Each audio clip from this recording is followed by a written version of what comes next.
واش الخوت وحشكم بزاف بزاف والله. غبرت عليكم بزاف مبقاش نلعب فيديوهات، وانا راح نشرح لكم السبب علاش مبقاش نلعب فيديوهات.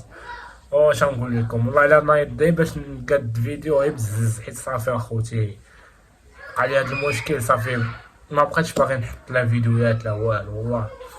المهم الخوت كما تعرفوا تدلع فيديوهات كدا ترفيهيه، مره اي حاجه كتكون تنحطها شويه. خوتي واحد جوج فيديوهات داروا لي مشكل و...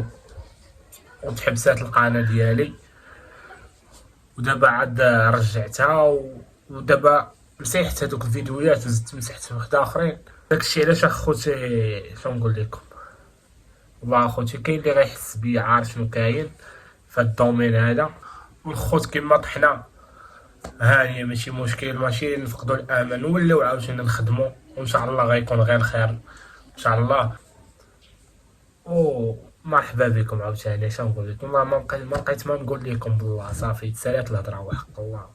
نتوما عزاز عليا على انا خرجت هاد الفيديو هادي، حيت نتوما بحال العائله ديالي، اصلا العائله ديالي الثانيه.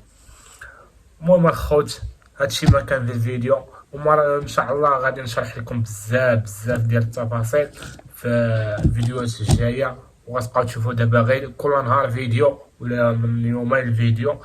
المهم الخوت نهضروا فيه ونطلقوا اللايف عاوتاني ونضحكوا.